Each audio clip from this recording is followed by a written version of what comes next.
I'm just going to start off now by actually using water. And I'm going to wet the petal with my size 10 round brush. And what you can do to make this easier for yourself, you can paint petal by petal. That way you have control. So I'm just sort of, in a way, painting the sort of main petal here. I would call it the star of the show. And I'm just wetting it with water, basically painting a puddle. And what I'm going to do now is I've got a couple of different pinks here. You could use quinacridone magenta, you could use permanent rose.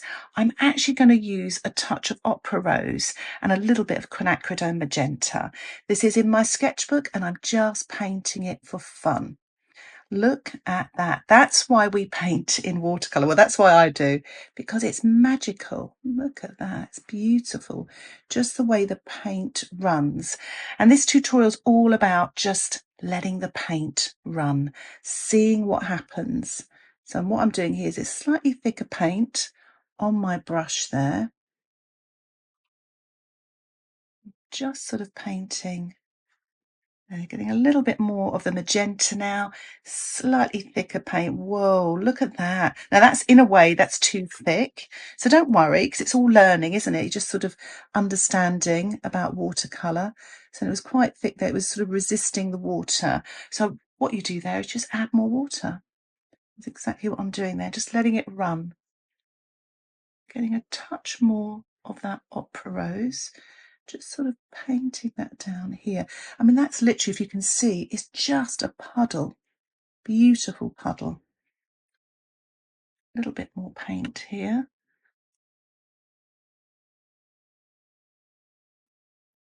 There. Just painting it there. Like that. Lots of just clean water here now. Pushing up. Just to let you into a little secret, one of the first flowers that I painted in watercolour was a sweet pea. I was fascinated because they're quite abstract shapes and you can just play. And that's what I loved about it. So I'm going to get a tiny, tiny touch of ultramarine.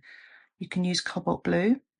And it's just to kind of get a sort of pinky, sort of violet colour. What you can do is use a paper towel to control your brush, which is what I'm doing here. Just to take the excess paint off like that. And just use that. Now that's a run there. So what I'm going to do before I do any more, I'm going to rinse my brush, take all the excess water off, and just pick up the paint here where it's run a little bit too much. Take that paint off. Do the same, just pick that paint off. What happens when you paint wet and wet, you get soft edges, which is what I wanted here. So I'm going to try again with that soft violet pink colour and just paint a little bit of that colour there. Wet into wet, a little tiny bit of that colour. Sort of push it up like that, sort of brush it and blend it up into the painting. I love that. I'm going to leave that and just see what happens because you can get some lovely sort of backgrounds with that colour. And I'm going to just mix up a touch more of the pink, both the pinks mixed together. Take that excess off there. And I'm just going to paint that sort of dark line, sort of damp into damp there, just in the middle of the flower, just using the magenta now on its own, taking that excess off so you've got all control here and just painting that damp into damp, that dark shade there. Lovely. So I'm just going to use a cocktail stick. You can paint these darker lines later, but I'm just going to actually, it scratches the surface of the paper. Now this scratches very easily, this sketchbook here. You can see there immediately get these very thin dark lines. Now in watercolour, less is more. So by all means, scratch these in because it is permanent. But just have a few little marks there because what happens is it dominates a little bit. Now, if you don't like that puddle there and you want to get rid of it, rinse your brush, take that excess off. So you can see that my brush is still contaminated there. So just take that off, all that excess, and use the brush like a sponge and let that drink that up. Look how it drinks it up. You don't even have to touch the paper. You just let it drink the paint, and it absorbs that, and your puddle is gone. So I'm going to leave that to dry off a little bit. Now I want to work somewhere else, so it's probably best for me not to work here because the paint might run. You can leave a very thin white edge there and paint, but sometimes there is a danger of that still seeping in there. So I'm going to move to an area where it's not right next to the paint. So I'm going to wet this again, exactly the same thing, wet into wet here, wet that. Trying not to touch that area.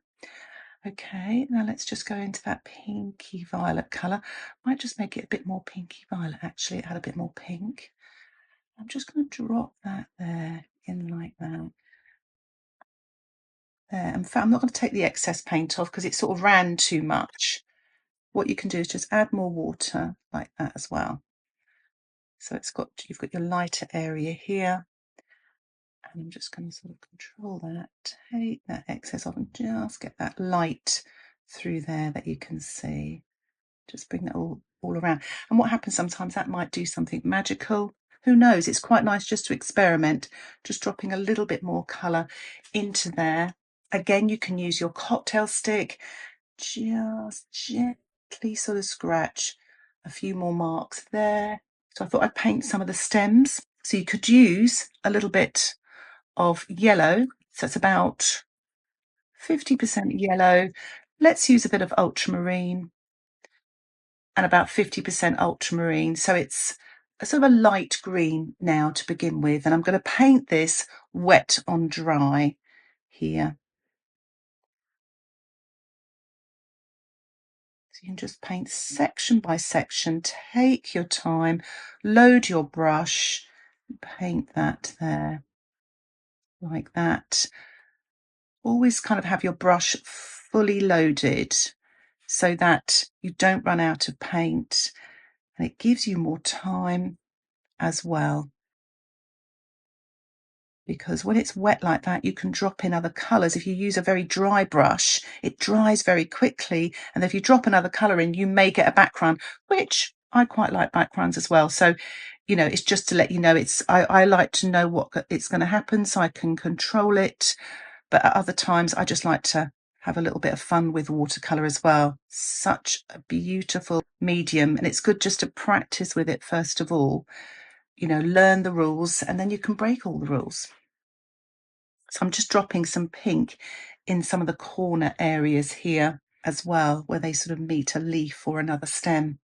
So just dropping that in there, and it creates a nice effect, and that's just using the pink. I'm going to just add a touch more ultramarine to that yellow and ultramarine, so it's slightly darker. Take that excess off on my paper towel. You can see there's a bit of shadow going underneath the stem there.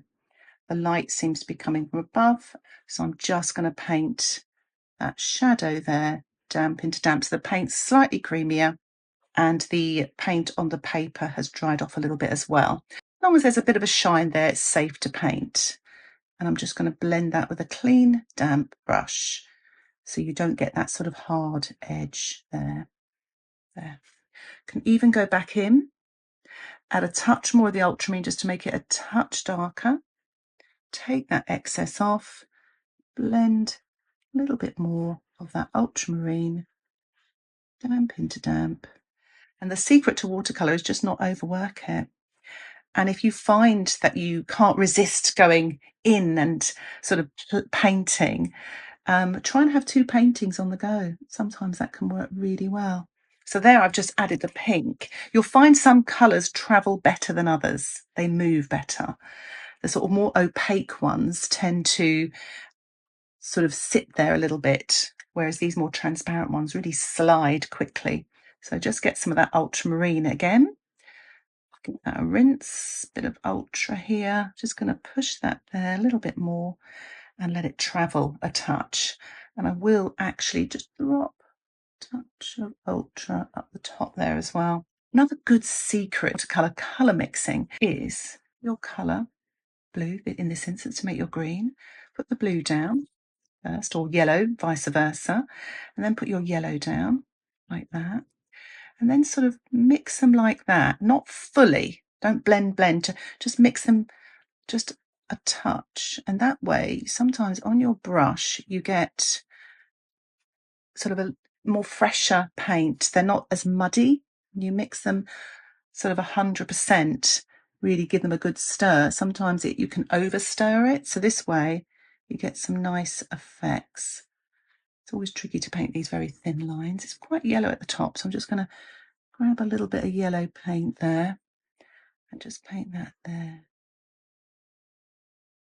Like that. Pop a little bit of yellow in there. And this way, what you can do now is just drop some water in there. That just adds a touch of light here and there as well, so it's quite nice to do. So I'm going to try these little buds here as well. I'm going to start with a yellow base, and I'm going to paint wet on dry with the yellow. So I'm starting off with the yellow base. I think I've actually, you noted my brush has got slightly contaminated with blue in there, so just lift that off and try again with that yellow part there, and then get that sort of lovely pink that I made with the magenta with some red. And use any red will do. I'm using Windsor red here. Oh, I'm just dropping that in there. It's quite creamy. I've actually touched that stem there, but not to worry. It's quite interesting to see what happens. And just let it run into that yellow where it's lightest. I might even add a bit of pink on its own, just at the top part. Quite nice. Dab. Try to stop that run.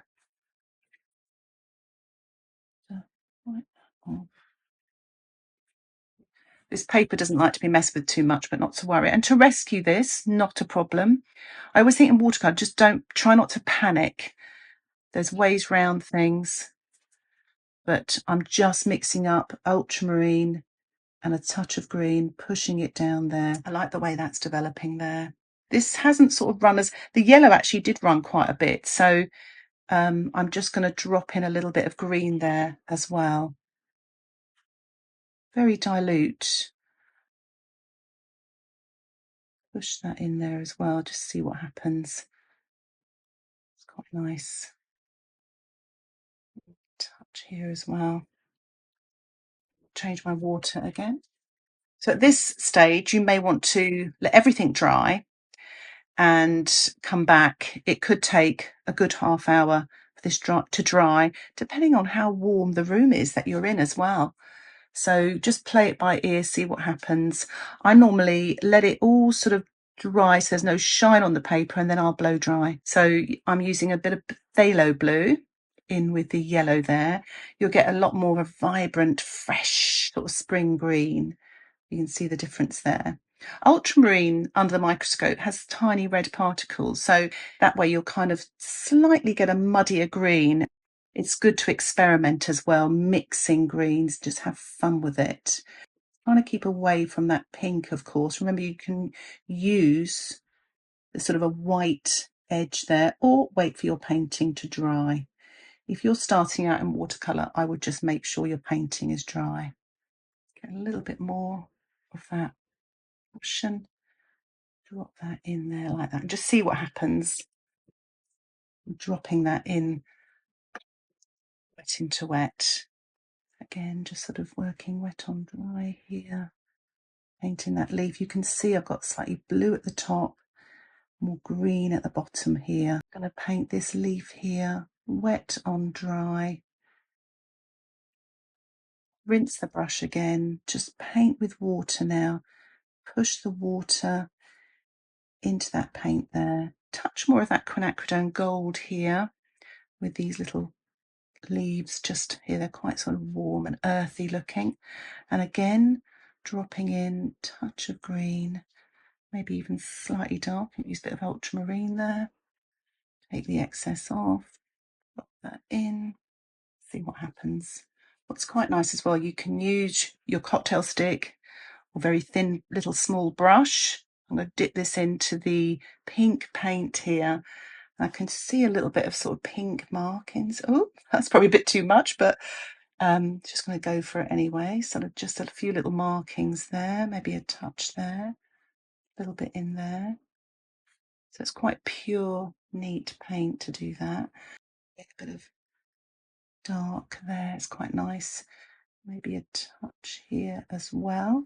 So it's actually quite wet still here, and it gives me the chance to kind of create some nice soft edges. So it's quite light in that area there, so I'm just going to go away from that light because it will travel a little bit, but just allow a little bit more white space, more than you think would work, sort of thing. So because watercolor moves a lot more than you imagine, and I'm going to leave that area there as well. Just going to lift off a tiny bit there so it doesn't run too much down there because it's lighter. So I'm going to use that cocktail stick again, use plastic card, or you can paint these marks wet on dry later on, whatever you feel comfortable doing. I quite like this.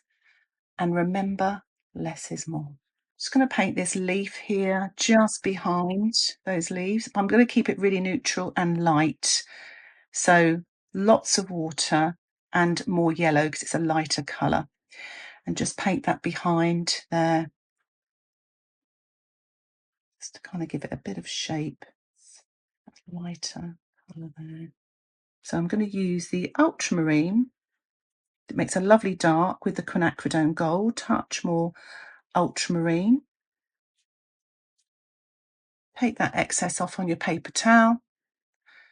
And just paint a little bit. There's a darker bit just behind there. Touch here just to sort of shape that there. A little bit of shading just here. What I'm going to do now, just to finish off, is I'm just going to give my painting a little spatter. You don't have to do this, but it's one way for me just to stop fiddling. And sign date your painting. I really hope you've enjoyed this tutorial and that it inspires you just to get your sketchbooks out and have a go at painting flowers or any other subject. And if you have any questions about this tutorial, please put them in the comments section. If you'd like to support the content that I create here on YouTube, why not think about joining my Patreon membership? Just click Patreon in the description below.